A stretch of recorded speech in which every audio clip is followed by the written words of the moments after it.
A good evening. How are we? Happy Monday.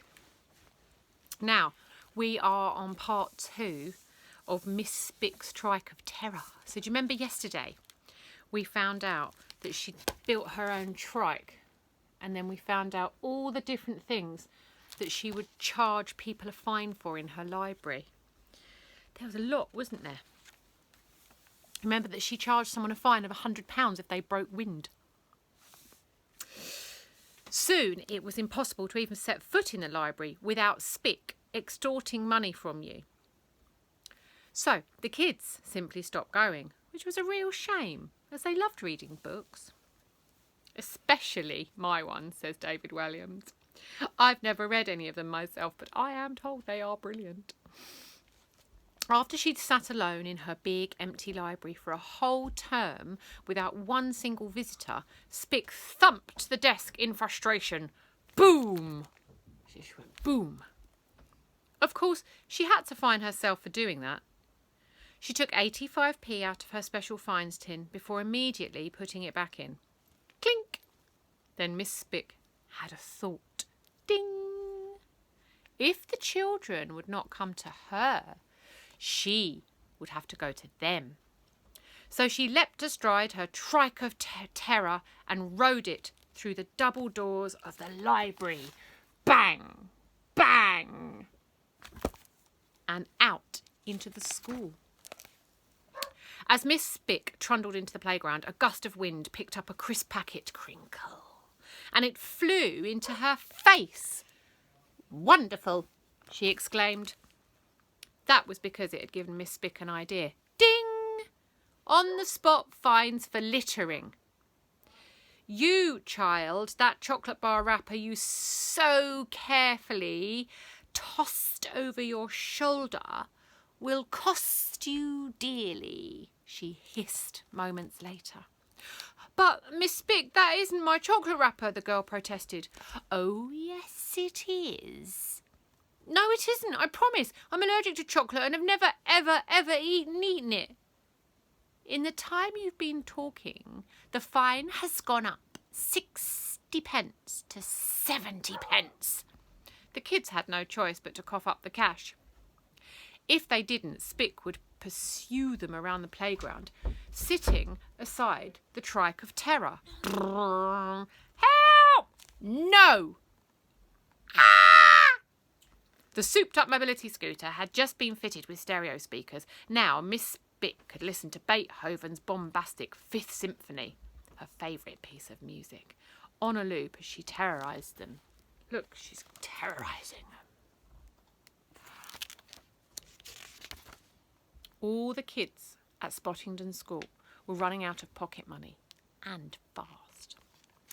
Every last penny was going straight to Miss Spick, and they had nothing left to spend on the things that truly mattered in life, like football cards, hair scrunchies, ice cream, bubble gum, rude comics, whoopee cushions, stickers, smelly rubbers, and gonks.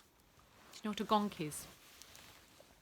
All these items and more, I have been told to tell you, can be found in Raj's newsagent. Many on offer, many more on special offer, and even more on special offer. Someone at the school had to do something to stop Miss Spick. The only kids at Spottington School who were not terrified of her were the Tang twins. It was time for the revenge of the nerds. Dun, dun, dun.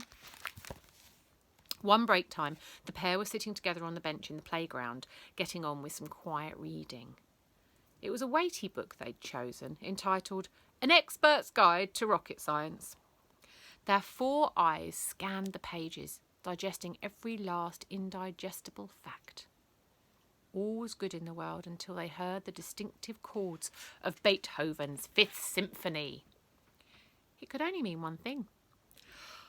Oh no, remarked Tim Tang. Oh yes, replied Tom Tang. They looked up from their book. The music was heralding the arrival of Spick aside the Trike of Terror. Rocket science will have to wait, said Tim. It certainly looks like it, agreed Tom. The librarian came to a halt right next to them, the bull bar at the front crashing into their knees. Crunch! Ouch, said Tim. Ditto, agreed Tom. I do hope you haven't dented my scooter, hissed Miss Spick. Us too. How can we help you, Miss Spick? Inquired Tim politely. Well, well, well, began the librarian. What have we here? The lady had a long metal spike in one hand. At the end of it was... Dum, dum, dum! A burger wrapper. Tom peered closer. It looks very much like a burger wrapper, Miss Spick. I know that, she snapped. Then we are glad to be of service, Miss Spick, added Tom, and the pair returned to their book. Good day. Miss Spick's face soured. The question is, what was it doing there right next to your footsies? The Tang twins shared a puzzled look. Well, I imagine it blew over, guessed Tim.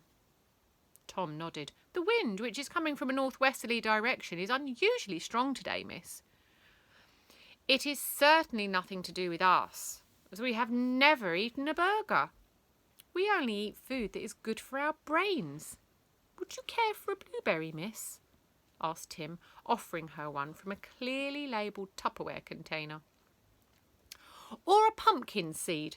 Asked Tom, reaching in his briefcase for his Tupperware container. No, thundered Spick. For once, things weren't going to plan. This burger wrapper was sitting right next to you.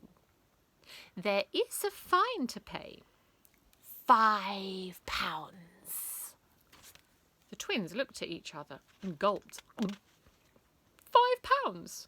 They asked in unison. Each. £10? Hark the geniuses, she scoffed. Now pay up, or else. But Miss Spick, protested Tom, we've been saving up all our pocket money since Christmas. For a book that looks really fun called Advanced Quantum Mechanics, added Tim. Hand the money over, now, snarled Spick. The twins looked close to tears as they pulled their matching wallets out of their smart black briefcases and began counting all the coins they'd saved up. Spick snatched their wallets out of their hands. I shall take those. Then the librarian sped off on her mobility scooter, cackling to herself and waving her spike in the air in triumph. Success! Poor Tim's eyes glowed with tears. Without a word, Tom offered his brother a handkerchief. When he had dabbed his face dry, Tim studied the back of Miss Spick's scooter as it trundled off across the playground. What's that? He asked. What's what? Replied his twin. That black box she has fitted on the back. Tom's eyes honed in on the box.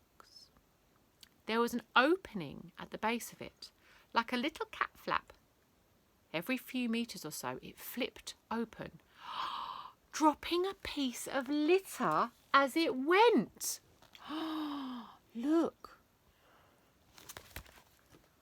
Rustle, a sweet wrapper. Thunk, a fizzy drink can. Plonk, a lolly stick. Clont, a plastic bottle. Thud, a crisps tube. It was a litter flap. I don't believe my eyes, Tom. You should believe them, Tim, because my eyes are seeing it too. Spick is spreading the rubbish herself. What a rotten rotter. Miss Spick is spreading the rubbish so that she can fine people. There is a sea of glitter that has just been blown into our midst.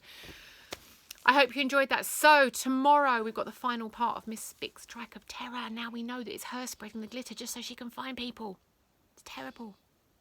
The glitter? There's glitter being flown, but you can't see it. Have a good night. And I just pushed my daughter's face right out. Why? And see you all tomorrow. Night, night.